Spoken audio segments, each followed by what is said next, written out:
우리 하늘 돌풍을 일으키는 여성 중창단 하늘바람 감사합니다. 아름다운 목소리로 매일 우리가 해야 하는 말은 하나님께 감사하며 사랑한다 고백해야 하는 것 같습니다. 우리 함께 이 시간 인사해 보도록 하겠습니다. 하늘까지 함께 갑시다. 자, 있는 자리에서 인사하겠습니다.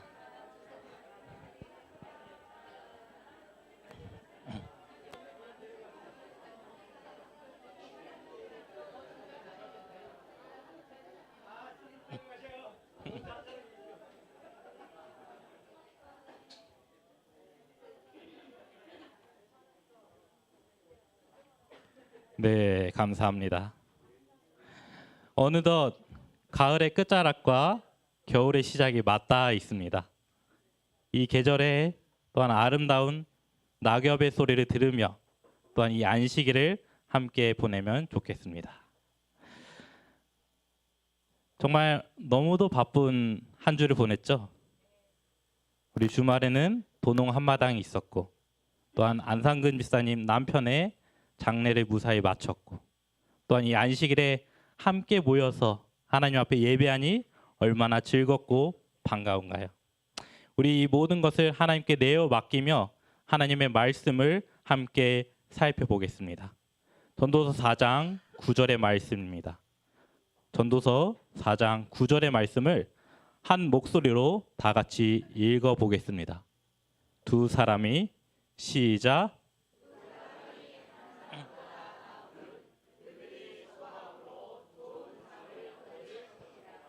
아멘.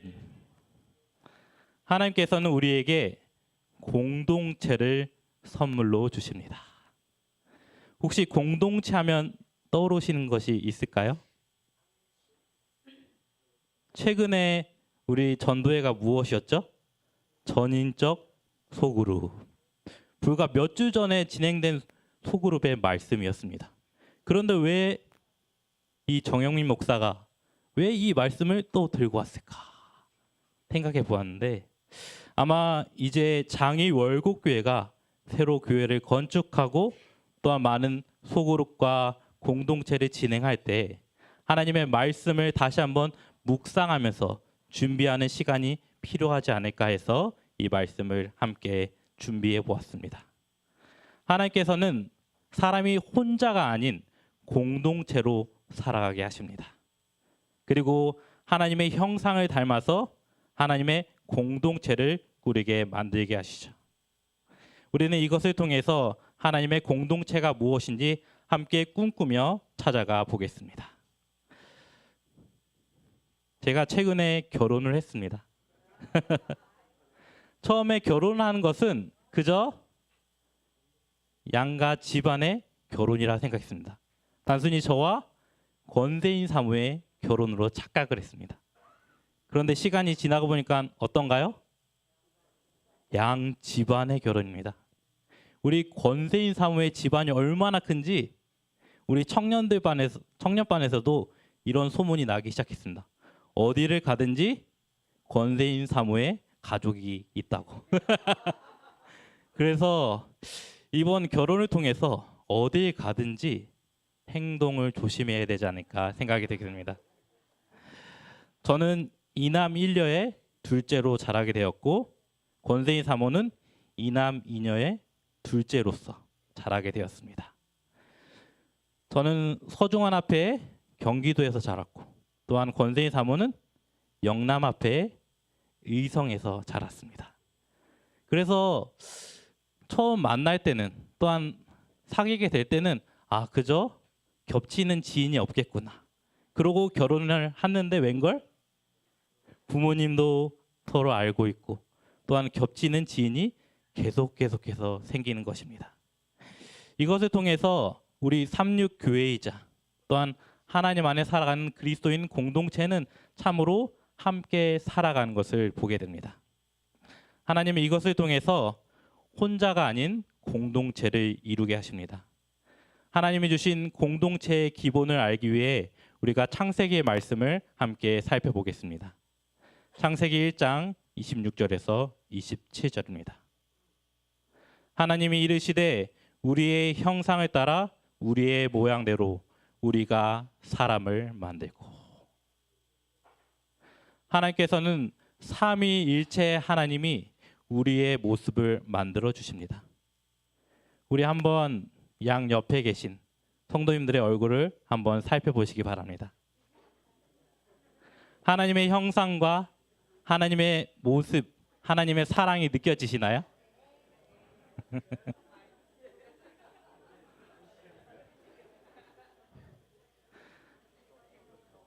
하나님은 그분의 모습을 닮아가도록 우리를 만드시고 창조하셨습니다. 그리고 여섯째 날에 하나님의 형상을 따라 남자와 여자를 창조하셨죠.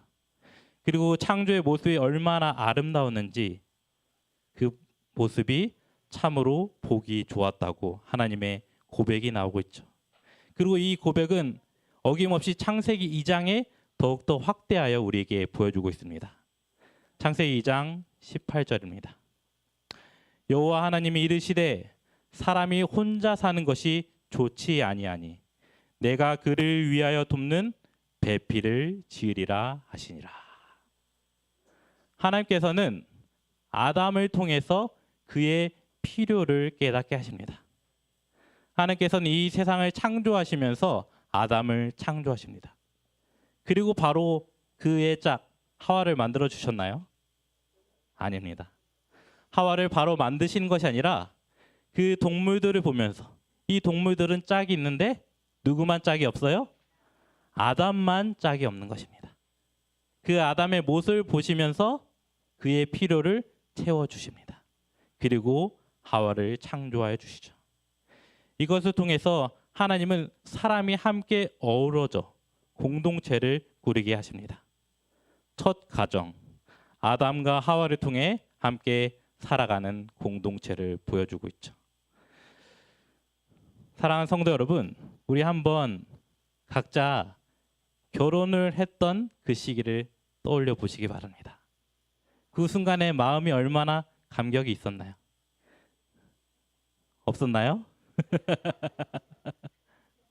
내가 어떻게 해서 이러한 짝을 만날 수 있었는지, 내가 어떻게 해서 이러한 사랑을 받을 수 있는지, 그 결혼할 때는 그 감동과 또한 사랑이 더욱더 넘쳐났습니다. 그러나 요즘 시대는 어떠한가요? 많은 사람들이 이 사랑을 하나의 감정으로 착각을 합니다. 이제는 나는 사랑이 식어서 더 이상 이 결혼 생활을 진행할 수 없어. 얼마 살지 않고 이혼을 하거나 혹은 나이가 들어서 황혼 이혼이라는 말이 나오고 있습니다. 우리는 이러한 모습을 통해서 과연 우리가 함께 어우러져 가는 공동체인데 우리의 부부이자 우리의 가정을 어떻게 이루어야 하는지 하나님 앞에 궁금증을 내놓게 되죠. 우리는 여기서 하나님 주신 말씀을 통한 결혼의 4가지가 무엇인지 기억해 보아야 합니다. 사람은 크게 4가지를 결혼을 통해서 채운다고 합니다. 첫 번째 무엇일까요? 첫 번째는 정서적 욕구입니다. 사회적 인간으로서 사랑을 받고 사랑을 하는 욕구를 채우고 싶어 하는 것입니다. 두 번째는 성적 욕구죠. 그리고 세 번째는 소속감을 고취시키는 안정성의 욕구. 그리고 마지막 4번째는 자녀를 낳고 싶어 하는 확장성의 욕구입니다. 인간의 이러한 기본 욕구 4가지를 가지고 하나님의 결혼을 살펴보아야 하는 것입니다. 창세기 2장 24절에 이렇게 나오고 있죠. 이러므로 남자가 부모를 떠나 그의 아내와 합하여 둘이 한 몸을 이룰지니라. 우리는 하나님의 말씀을 통해서 이 결혼이라는 것을 올바로 이해해야 합니다. 이 공동체가 어떠한 방향으로 어떠한 목적을 가지고 가야 하는지 그것을 기억해야 하는 것이죠. 남자가 부모를 떠나 무엇을 한다고요? 독립합니다. 이제 결혼을 앞둔 우리 자녀를 둔 이강숙 집사님, 또 이영순 집사님, 이 말씀을 잘 기억하시기 바랍니다. 아들이 이제 독립하여 새 가정을 꾸려야 하는 것입니다. 혹시 아직도 마음속에 걱정이 되시나요? 과연 나의 아들이 한 가정을 오로지 잘 꾸릴 수 있을까? 그러나 하나님의 말씀을 통해서 하나님께 내어 맡기며 독립해야 하는 것입니다. 부모 밑에 있을 때는 어떻게든 우리가 도와줄 수 있다고, 또한 어떻게든 해줄 수 있다는 마음이 들게 됩니다. 그러나 이제는 결혼한다면 독립하여 그의 주체성을 가지고 하나님을 믿으며 살아가야 하는 것입니다. 연약한 한 인간이 독립하고 주체성을 가진 한 가정을 꾸리게 되는 것이죠. 우리는 이것을 통해서 연약한 존재가 하나님 안에서 새로운 연대를 꾸리게 되는 것입니다. 새로운 혈통이자 새로운 가정을 꾸리는 것이죠. 그리고 창세기 2장 25절에 이렇게 나옵니다. 아담과 그의 아내 두 사람이 벌거벗었으나 부끄러워하지 아니하리라. 우리는 살아가면서 각자 부부의 다양한 모습을 발견하게 됩니다. 내 남편의 몰랐던 모습, 또한 내 아내의 처음 보는 새로운 모습. 이러한 모습들을 보며 우리는 어우러져 가죠. 하나님의 공동체도 이와 비슷합니다. 서로의 허물이 있을지라도, 또한 서로의 약점이 있을지라도 그것을 숨기지 않고 또한 인정하며 쌓아가는 것입니다. 다시 말해 긍휼히 여기는 마음을 가지고 쌓아가는 장이 월국교회가 되어야 하는 것이죠. 그리고 이것을 통해서 하나님은 보여주고 계십니다. 결혼은 누구에게 허락하셨죠? 우리 인간 모두에게 허락하여 주십니다. 하나님을 믿지 않는 자들에게도 가정을 통해서 하나님의 마음을 바라보고 하나님의 가정을 꾸릴 수 있도록 허락해 주신 것입니다. 우리는 이것을 통해서 하나님의 가정이 무엇인지 다시 한번 살펴보아야 하는 것이죠.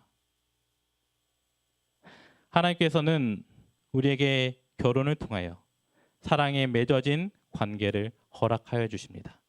그리고 부모를 떠나서 독립하며 또한 주체를 가진 사람으로서 하나님 안에서 연대를 이루게 하십니다. 가정에 보면 이러한 말씀이 있습니다. 함께 읽어보겠습니다. 가장 시작.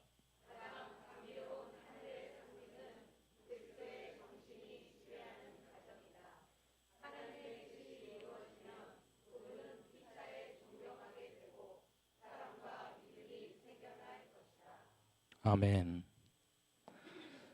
하나님의 가정은 하나님을 통해서 먼저 세워지고 그 가정 안에서 이루어져야 하는 것입니다.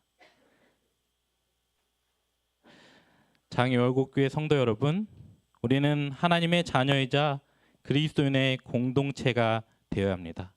그리고 그 공동체를 이루기 위해서는 목적을 기억해야 하는 것이죠.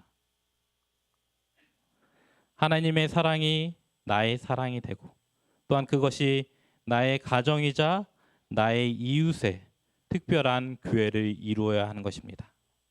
우리가 목적을 같이 하는 삶을 살 때 하나님 안에서 살아가는 성도이자 또한 한 방향으로 나아갈 수 있는 길을 발견하게 되는 것입니다.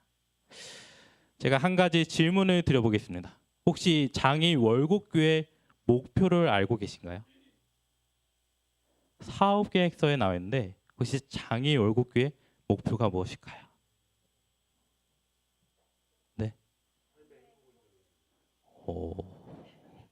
이렇게 나와 있습니다. 하나님의 사람을 세워 세상을 변화시키는 것이다. 우리가 이 교회 안에서 하나님의 일꾼들을 세우고 하나님의 공동체를 꾸리는 것입니다. 그렇다면 장이 월곡교회 구호가 무엇인지 알고 계신가요? 네, 맞습니다, 장로님.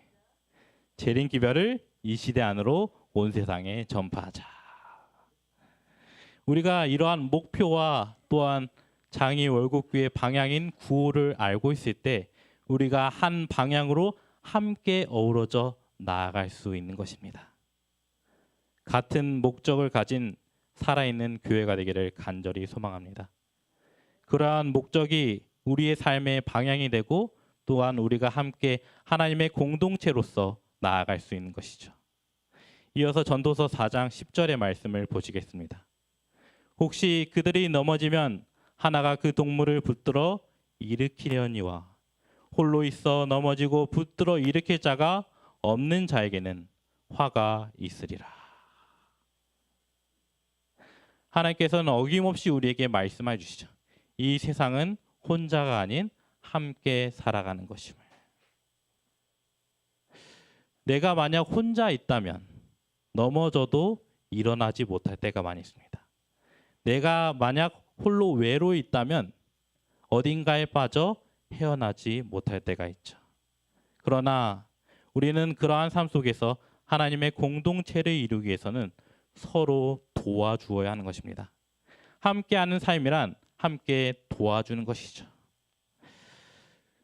우리는 살아가면서 우리의 교회의 공동체를 이루고 또한 누구를 만나게 되죠? 다양한 친구들을 만나게 됩니다. 세상을 살아가면서 진짜 우리에게 필요한 친구는 어떤 친구인가요? 우리가 살아갈 때 진짜로 필요한 친구는 어떤 친구인가요? 자신이 어려울 때 함께하는 친구입니다. 자신이 어떤 상황에 있든지 이해해주는 친구죠. 그래서 이해라는 영어가 그렇습니다. understand. 여기서 우리는 stand라는 말을 기억하게 됩니다.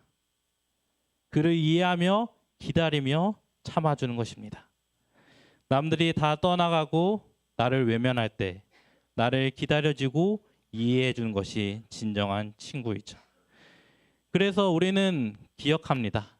자신이 제일 힘들 때 자신과 함께한 친구들을. 하나님께서는 이러한 인물들을 성경에 보여주고 계시죠. 사무엘상 23장 16절입니다.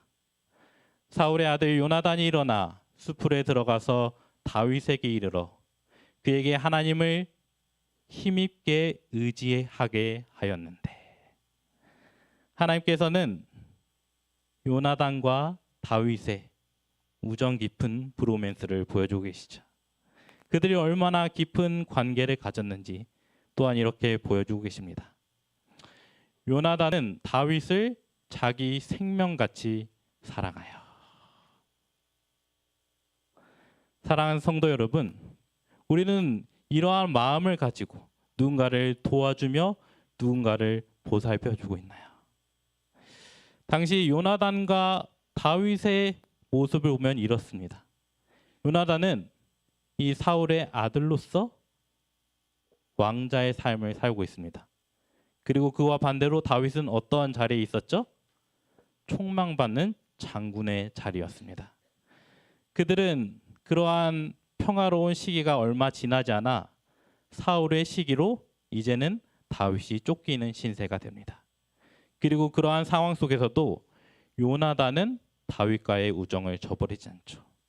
오히려 다윗을 살려주며 끝없이 그의 목숨을 구제해 줍니다. 그리고 다윗은 훗날 요나단의 도움을 기억하여 그의 자녀들에게 자비를 베풀어 주죠. 우리는 이것을 통해서 그들의 우정이 얼마나 깊었는지 보게 됩니다. 요나단은 어찌 보면 자신의 자리를 위협하는 다윗이었습니다. 그러나 그는 어떤 사람이었나요? 하나님의 사람이기에 하나님을 통한 언약의 관계를 맺습니다. 그들은 하나님의 언약 앞에 맺어진 성공적인 우정을 보여주고 있죠. 사랑하는 성도 여러분, 우리의 삶에 이러한 친구가 존재하고 있나요? 우리의 삶에 이러한 친구가 함께하고 있나요? 우리의 삶에 그러한 친구가 함께하고 있습니다. 누구일까요? 예수님입니다. 예수님은 영원한 우리의 친구가 되어주십니다. 내가 어떤 상황에 있든지 어떤 어려움이 있을지라도 나와 함께하며 나와 동행하여 주십니다. 예수님은 결코 우리를 버리지 않으시죠. 우리는 이것을 통해서 아름다운 예수님의 동행을 보게 됩니다. 예수님께서는 이 땅에 오셔서 많은 사람들을 위하여 구호 봉사를 하십니다. 그들을 보살피시고 그들을 위한 봉사의 삶을 살게 하시죠.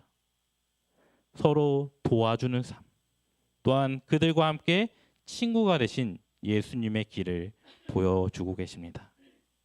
오늘도 우리가 이러한 예수님과 함께 걷게 되기를 바랍니다. 나의 친구 되신 예수님과 함께 이제는 내가 세상에 불우한 이웃들과 또한 도움이 필요한 자들에게 도움을 주는 하나님의 공동체가 되기를 간절히 바랍니다. 하나님께서는 전도서 4장 11절에 이렇게 말씀하고 계시죠. 함께 읽겠습니다. 또 두 사람이 시작.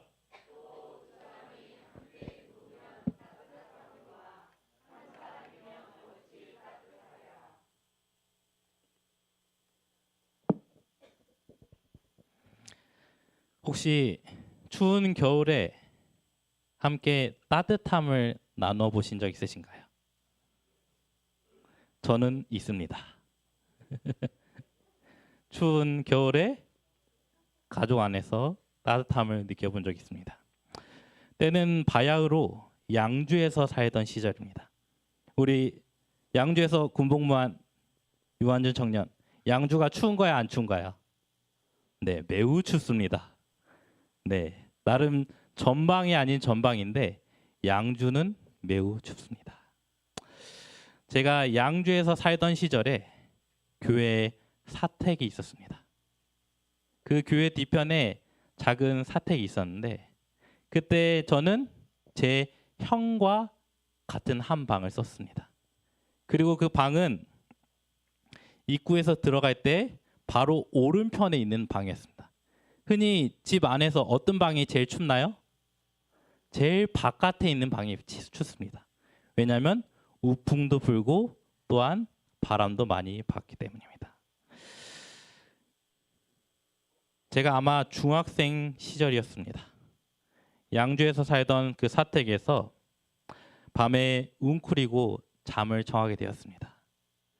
그날은 얼마나 추웠는지 분명히 부모님이 보일러를 틀었음에도 불구하고 공기는 너무나 차갑고 이불 밖으로 손을 내미기는 너무나 어려웠습니다. 그리고 저의 방은 형과 제가 눕기에 딱 두 사람만 누울 수 있는 작은 공간이 전부였죠. 그리고 그렇게 잠을 청하다가 너무 추운 나머지 새벽에 벌벌 떨기 시작합니다. 그리고 고민을 하죠. 이 추운 상황을 어떻게 할까? 당시 이 보일러의 제어기는 부모님 방에 있었습니다. 이 보일러라는 것이 재미난 게 제일 따뜻한 방은 어딘가요? 안방입니다. 부모님은 이 보일러를 아끼고 또한 너무 덥다는 이유로 조금 틀다가 이제 따뜻해지면 줄이는 버릇이 있었습니다. 그래서 제일 끝방인 저와 형의 방은 많은 추위를 경험했죠. 이날도 어김없이 추운 우풍이 불기 시작했습니다. 그리고 새벽이 되어서 이제는 마치 그 이불을 벗어나기조차 힘든 순간이었죠. 그리고 고민합니다. 어떻게 할까? 어떻게 할까? 그때 저와 형은 한 가지 결심을 하죠. 서로 끌어안고 잠을 자자. 사실 중학생과 고등학생 남자 둘이 끌어안는 것이 감히 상상이 되시나요? 우리는 너무나 추운 나머지 서로의 온기를 나누며 잠을 청했던 기억이 납니다. 저는 이 말씀을 보면서 그 순간이 떠올리게 되었습니다. 혼자서는 너무나 추운 그 순간을 함께 온기를 나누며 또한 보냈던 것이 하나님의 공동체의 의미가 무엇인지 생각하게 되었습니다. 하나님의 공동체는 이처럼 서로 도우며 함께 어울려 살아가는 것입니다. 하나님께서는 우리에게 말씀하여 주십니다. 전도서 4장 12절입니다. 함께 읽겠습니다. 한 사람이면 시작. 한 사람이면 패하겠거니와 두 사람이면 맞설 수 있나니 세 겹줄은 쉽게 끊어지지 아니하느니라. 아멘. 하나님께서는 이제 하나님의 공동체는 곧 희생하는 것을 말씀하고 계십니다. 요즘 세상은 어떠한가요? 요즘 세상은 21세기에 개인을 중시하는 사회입니다. 내가 느끼기에 이렇다면 내가 맞는 것으로 착각을 합니다. 내가 느끼기에, 내가 생각하기에 자신을 먼저 생각하는 세상이 다가왔습니다. 자신을 살피고 살아가는 것이 필요합니다. 다만 너무 자신에게 몰두되어 공동체가 소외되는 경우가 많이 있죠. 한 회사가 이러한 것을 기억하고 또한 공동체 회복을 위해서 재미난 도전을 하였습니다. 혹시 이분을 알고 계신가요? 한때 가나무역의 대표를 했던 김종명 대표입니다. 그는 신입사원들에게 3가지 소속감을 주는 의무가 있었습니다. 비즈니스, 스터디, 스피릿. 이것을 한국말로 번역하면 비즈니스 조직, 또한 합숙 조직, 또한 신앙 조직을 꾸리는 것입니다. 첫 번째로 그들은 어떠한 부서가 맞을지 알맞게 분배하여 그 조직에 들어가게 하는 것입니다. 그리고 두 번째는 학습 조직입니다. 그들이 아침 일찍 출근해서 먼저 책을 읽고 필독서를 주며 그들이 공부할 수 있게 다양한 조직을 꾸려주는 것입니다. 마지막 3번째로 무엇이죠? 신앙 조직을 꾸려줍니다. 신입 사원이라면 누구나 하나님의 공동체를 꾸려서 함께 기도하고 찬양하며 자신의 고민을 나누게 하죠. 김종명 대표는 이렇게 많은 직원들에게 주도성과 공동체성을 길러주게 되었습니다. 이 조직이 얼마나 인기가 많았는지 많은 사람들에게 알려지며 퇴사율도 적은 인기 있는 회사가 되었습니다. 그들의 회사의 예배는 너무나 뜨거웠습니다. 직원들의 퇴사율도 거의 없을 뿐더러 또한 많은 연봉도 그 지역의 최고 수준을 자랑하였죠. 이것을 통해서 이 김종명 대표는 3가지의 삼겹줄을 이야기하고 있습니다. 우리는 이것을 보면서 하나님의 말씀을 떠오르게 됩니다. 보라, 형제가 동거함이 어찌 그리 선하고 아름다운고. 과연 하나님의 공동체가 이처럼 우리의 삶의 아름다움을 보여주고 있습니다. 김종명 대표는 삼겹줄을 이렇게 말하고 있습니다. 돈으로 맺어진 비즈니스 관계는 한 겹줄이라고 말합니다. 반면 구성원들이 삶의 의미를 발견하고 또한 즐겁게 학습 조직을 꾸리는 것은 2겹줄이라고 말합니다. 그리고 마지막 3겹줄은 조직의 미션, 사명이 더해질 때 3겹줄이 이루어질 수 있다는 것입니다. 사명은 구성원의 힘을 한 곳으로 모으는 역할을 합니다.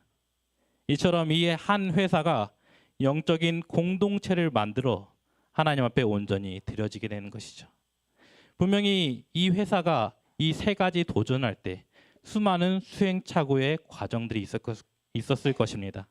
그리고 그 노력을 통해서 수많은 리더들을 세우게 되죠. 그리고 이들은 다릅니다. 이 회사에 많은 선교사들을 보내게 되죠. 그리고 그들을 교육하고 그들을 훈련합니다. 우리는 이것을 통해서 하나님의 공동체는 우리의 희생을 통해 하나님의 사명이 온전히 뭉쳐진 관계임을 보여주게 됩니다. 하나님의 사명으로 뭉쳐진 삼겹줄은 쉽게 끊어지지 않습니다. 저번에 이민용 목사님이 보여주신 게이트웨이 교회의 이야기, 성공적인 교회의 7가지 역량입니다. 이 책의 시작은 이렇습니다. 지금은 고장난 패러다임에서 벗어나 비상한 방법으로 일할 때이다. 이 호주 게이트웨이 교회는 인원을 많이 하는 것보다 교회를 파생시켜서 교회를 개척하는 것에 목적을 두고 있습니다. 이 교회를 세운 잔희양 장로님의 이야기를 보면 이렇습니다. 그는 1997년에 1월에 싱가포르에 위치한 소프트 회사의 지역 부장으로 자리를 얻게 됩니다. 그리고 아시아 태평양 지역의 한 특정한 부서를 책임지게 되죠.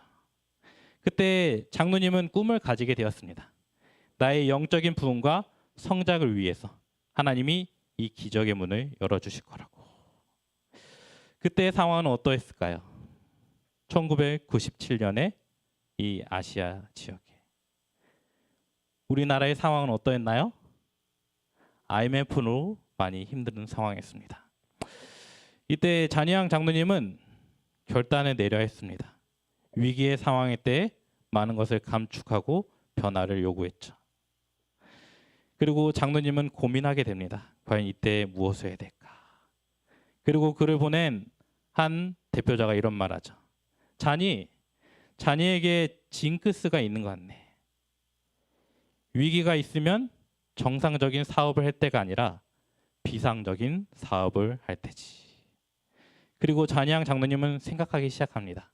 우리가 평범한 상황이 아니라면 특별한 비상적인 상황을 할 때라고.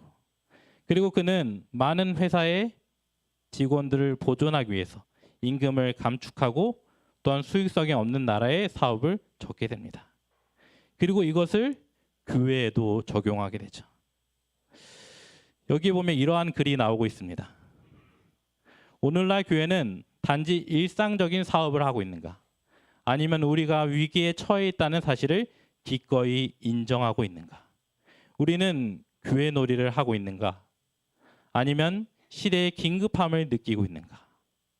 그래서 비상한 사업을 할 필요성을 느끼고 있는가? 재림교회는 운영하는 방법에 이제 패러다임의 전환이 필요하다. 바퀴는 돌아가는데 전진하지 못하는 것이 현재 교회의 처지이다. 특별히 교회 성장이 1, 2%에 머무는 선진국 내 교회 상황은 더욱 그렇다. 이것을 통해서 우리의 선교 방법과 우리의 공동체의 방향을 도전해야 하는 것을 보여주고 있습니다. 사랑하는 성도 여러분, 우리는 이러한 변화 속에서 어떠한 도전과 결심을 가지고 있나요? 하나님께서는 우리에게 어김없이 그러한 상황 속에서 하나님의 뜻을 더욱더 세우고자 또한 새로운 도전을 앞에 두고 있죠.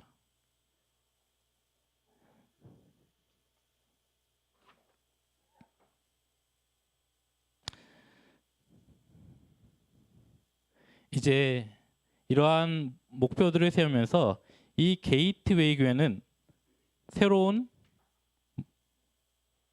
목표를 세우게 됩니다. 그것은 바로 이렇습니다. 매 3년마다 교회를 번식시키는 것. 영혼 구원자 제자 훈련 센터를 세우게 되는 것입니다.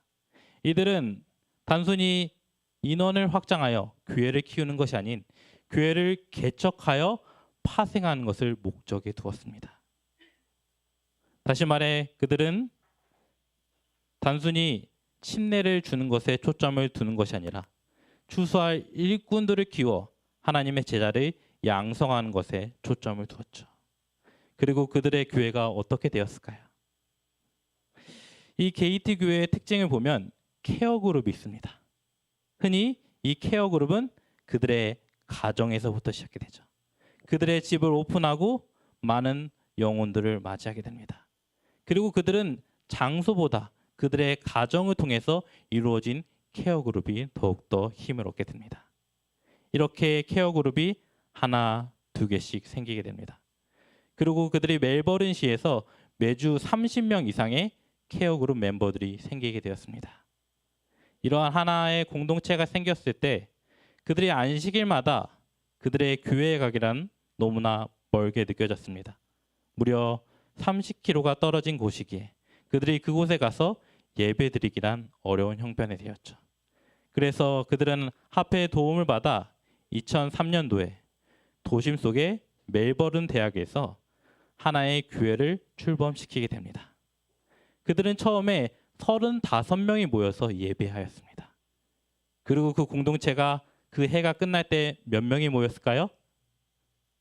80명이 모이게 됩니다. 그리고 그들은 이러한 결심을 내린 것이죠. 우리는 매 3년째 우리의 교회를 다시 세우자고.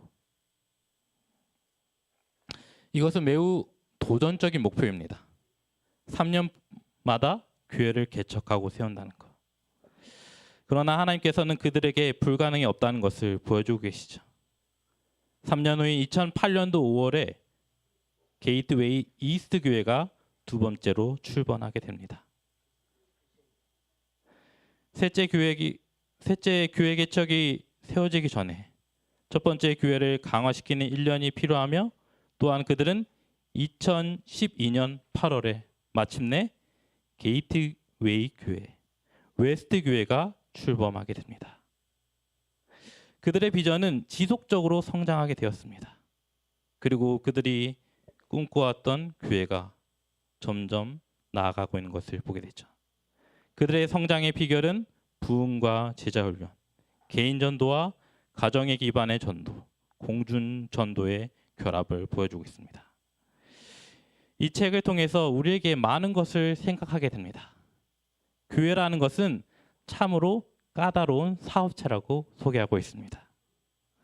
많은 지도자들이 모여서, 많은 사람들이 모여서 살아가고 있기 때문입니다. 그래서 이 목회자의 현장을 보여주고 있죠. 목사가 되기 위해서 신학대학을 무려 4년간 다닙니다. 그리고 인턴의 기간을 거쳐 이 3년 후에 한 교회를 배정받고 또한 한 교회의 목회자로서 나아가게 되죠. 반면 세상으로 바라보면 어떨까요? 세상은 그와 반대입니다. 오히려 졸업하고 나서 이 3년간 기본 인턴으로 일을 하게 됩니다. 그리고 50명, 또한 150명, 300명을 많은 리더를 이끌기보다는 또한 그 직장에서 5년 이상 근무해야 약 5명이나 7명을 관리하게 됩니다. 그렇다면 많은 20명과 60명의 직업을 관리하는 부장이 되려면 몇 년이 흘러야 될까요? 10년이 흘러야 하는 것이죠. 그러나 목회자는 이렇게 빠른 시일 내에 지도자가 된다는 어려움을 보여주고 있습니다. 그리고 이 지역교회와 사업체의 차이점을 보여주고 있죠. 사업체는 크게 두 가지 권한을 가지고 있습니다.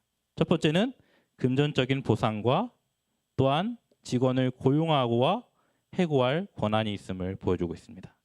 그렇다면 교회는 어떠한 지렛대가, 어떠한 권한이 두 개 있을까요? 그것은 바로 비전과 가치임을 보여주고 있습니다. 우리는 흔히 사명 진술과 비전을 헷갈려 합니다. 사명 진술은 그 조직이 존재하는 목적을 보여주고 있습니다. 반면 우리의 비전은 무엇인가요? 뚜렷한 방향을 제시해주고 있습니다.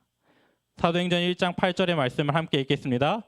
오직 성령이, 시작.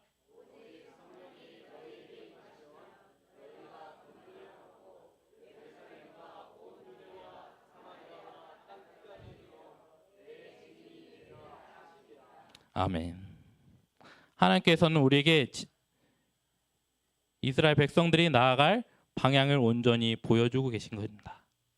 우리가 이 말씀처럼 그래서 가서 제자를 만들라는 사명 진술이 아니라 하나님의 능력을 받아서 우리가 나아갈 방향을 가지는 것이 곧 우리의 비전이 되는 것입니다.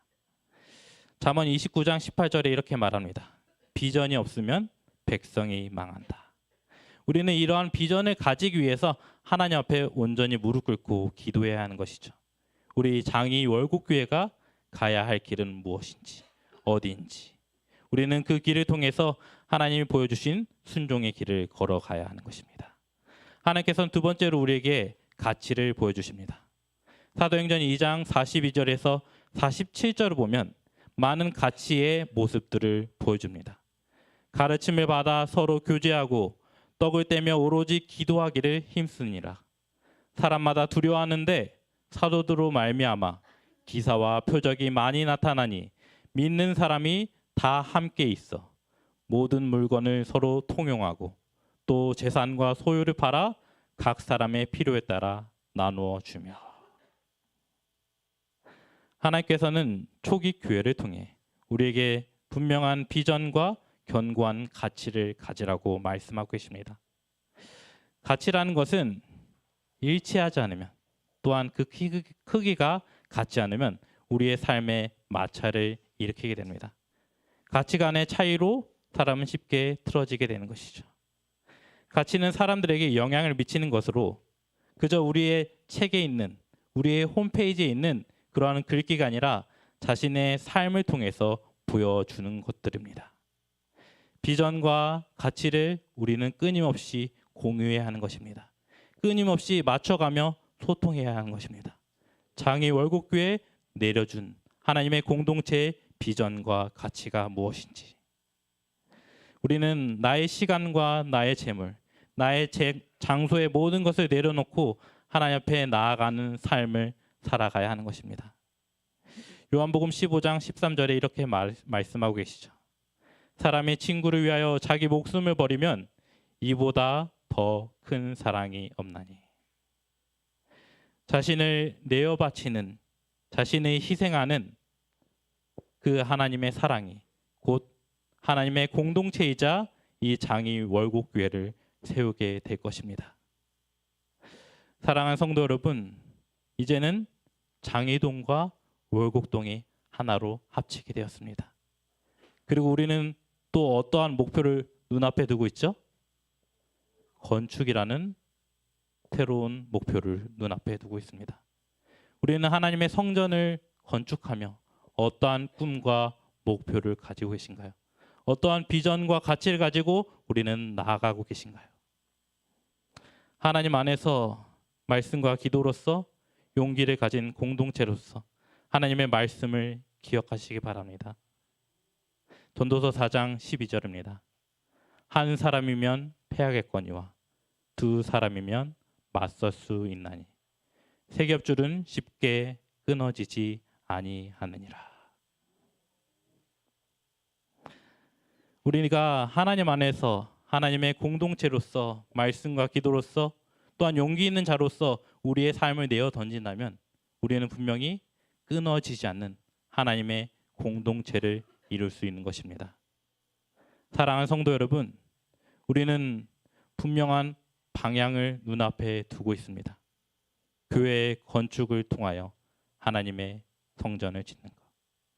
분명히 하나님의 성전을 지으면 또한 많은 영혼들이 유입될 것입니다. 우리는 그 순간에 어떠한 준비를 하고 있나요?